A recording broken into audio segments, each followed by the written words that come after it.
Breaking. Canada just dropped a bombshell. A complete boycott on all car imports from the United States. This move could threaten over 4.4 million American jobs, sending shockwaves across the auto industry. So, what triggered this historic decision? And what happens next? Stay with us as we break down this massive development and what it means for you.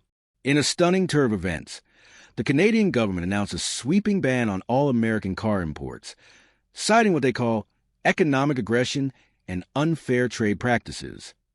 The official statement was blunt. Canada will no longer tolerate trade imbalance, environmental negligence, and repeated tariff threats from its southern neighbor. Canadian Prime Minister said, and we quote, "We must protect our economy and our industries." This decision reflects Canada's need for fair treatment and sustainable partnerships. Let's look at the numbers. In 2024 alone, Canada imported nearly 2 million vehicles from the U.S., worth over $60 billion. That's 1/6 of all U.S. car exports. Now imagine what happens when that flow is cut off overnight. The U.S. auto industry employs over 4.4 million workers, many of whom are tied directly to exports. If this boycott holds, hundreds of factories could shut down and millions could face layoffs. This wasn't sudden. Tensions have been building for years.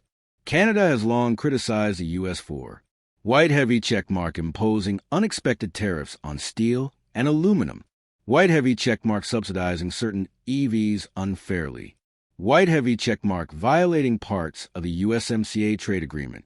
The final straw? A proposed bill in Congress that would place new taxes on Canadian-made electric vehicle components, a direct hit to Canadian manufacturers. Canada responded with a clear message: no more. In Michigan, Ohio, and Indiana, auto plants are bracing for the worst. Some companies have already announced temporary layoffs due to supply chain disruptions. Union leaders are furious. "We've always said mess with trade, and you mess with our jobs," one UAW representative said. This boycott isn't just an economic move. It's a wake-up call for U.S. policymakers. So what's Canada doing instead?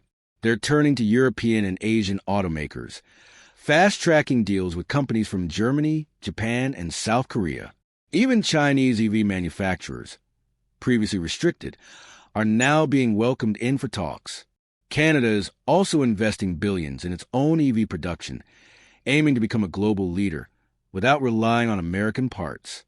Could this spark a full-on trade war? Will U.S. automakers pressure the government to negotiate? Or is this the beginning of a long-term economic Cold War between two of the world's closest allies? One thing's for sure. This boycott has rattled the global auto market, and its impact will be felt far beyond Detroit or Toronto. What do you think? Should the U.S. negotiate, retaliate, or rethink its trade policies? Drop your thoughts in the comments. And don't forget to like, subscribe, and hit the bell icon so you never miss updates on the world's biggest economic stories.